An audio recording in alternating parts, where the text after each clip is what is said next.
Viewers, আজকের ভিডিওর মাধ্যমে জানতে পারবেন বেসরকারি এমপিওভুক্ত স্কুলে একজন সহকারী শিক্ষক সর্বমোট কত টাকা বেতন পান।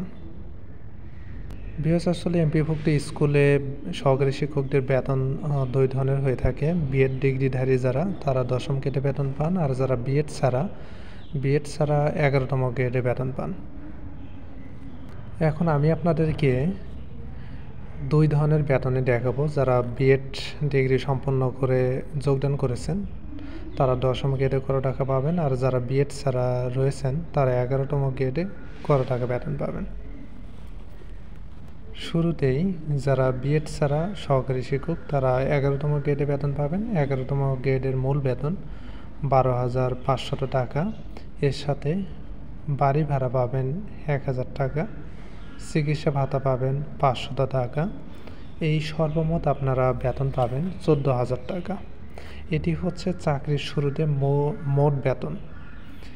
এছাড়া প্রত্যেক বছর ইনক্রিমেন্ট পাবেন। ইনক্রিমেন্ট পেতে পেতে বেতন আরও বাড়তে থাকবে। এখন বলবো বিএড ডিগ্রি থাকলে আপনারা কত টাকা বেতন পাবেন। বিএড ডিগ্রি থাকলে আপনারা 10ম গ্রেডে মূল বেতন পাবেন 16,000 টাকা। এর সাথে বাড়ি ভাড়া পাবেন 1,000 টাকা, চিকিৎসা ভাতা পাবেন 500 টাকা। এই সর্বমোট 17,500 টাকা বেতন পাবেন। এখানেও কিন্তু প্রত্যেক বছর আপনার যে মূল বেতন বেসিক রয়েছে এটা কিন্তু প্রত্যেক বছর ইনক্রিমেন্ট পেতে পেতে বৃদ্ধি পাবে, তখন আপনার বেতনও বাড়বে প্রত্যেক বছর।